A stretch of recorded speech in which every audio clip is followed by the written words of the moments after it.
Bismillahirrahmanirrahim. Assalamualaikum warahmatullahi wabarakatuh. Hai teman-teman, apa kabar? Semoga semuanya dalam keadaan sehat ya. Walaupun sekarang cuaca lagi ekstrim-ekstrimnya, kalian harus tetap semangat ya belajar. Oke, hari ini saya akan membahas tentang metode transportasi LC ya. Let's Coach. Metode LC ini jauh lebih baik secara umum jika dibandingkan metode NWC. Hal ini karena metode LC mempertimbangkan hal-hal yang ada dalam metode transportasi, yaitu biaya selnya sehingga mendekati solusi optimal yang diinginkan. Sel yang memiliki biaya-biaya tertinggi otomatis tidak akan terpakai. Tetapi ada sel yang memiliki biaya yang sama, maka penentu sel yang akan diisi dapat dilakukan secara bebas. Oke, kita masuk ke contoh soal ya teman-teman. Langkah pertama, distribusikan data yang ada di soal ke dalam tabel transportasi. Langkah kedua, pilih kotak sel yang memiliki biaya yang paling kecil atau minimal. Dalam hal ini adalah X3A dengan biaya sebesar $4, kemudian dialokasikan sejumlah produk semaksimal mungkin dengan melihat jumlah supply dan demand. Dengan jumlah supply sebesar 200, demand 275, maka jumlah yang dapat dialokasikan pada X3A adalah sebesar 200 sesuai dengan jumlah supply, sehingga X1A dan X2A tidak perlu lagi dialokasikan. Langkah ketiga, pilih kembali kotak atau sel yang memiliki biaya paling kecil atau paling minimal tanpa X3A, X1A, dan X2A yang sudah tidak mungkin dialokasikan. Dalam hal ini adalah X3B dengan biaya sebesar $5 dengan melihat jumlah supply 100 dan demand 275. Namun telah digunakan oleh X3A sebesar 200, maka sisa jumlah demand 75, sehingga jumlah yang dapat dialokasikan pada X3B adalah 75. Itu sesuai dengan sisa jumlah demand, dan X3C tidak perlu lagi dialokasikan. Langkah keempat, pilih kembali kotak atau sel yang memiliki biaya yang paling kecil minimal tanpa kotak atau sel yang sudah tidak mungkin dialokasikan.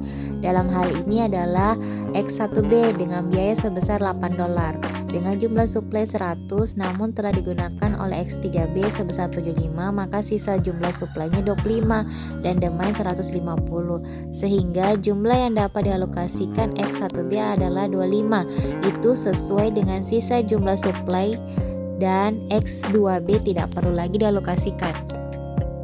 Langkah kelima, pilih kembali kotak atau sel yang memiliki biaya yang paling kecil atau minimal tanpa kotak sel yang sudah tidak mungkin dialokasikan. Dalam hal ini adalah X1C dengan biaya sebesar $10 dengan jumlah supply 300 dan demand 150, namun telah digunakan oleh 1B sebesar 25. Maka sisa jumlah demand 150, sehingga jumlah yang dapat dialokasikan pada X1C 125. Itu sesuai dengan sisa jumlah demand.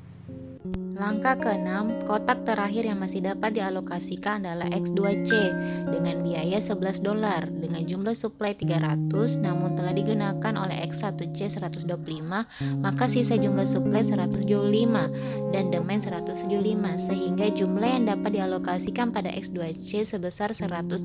Itu sesuai dengan sisa jumlah supply dan demand.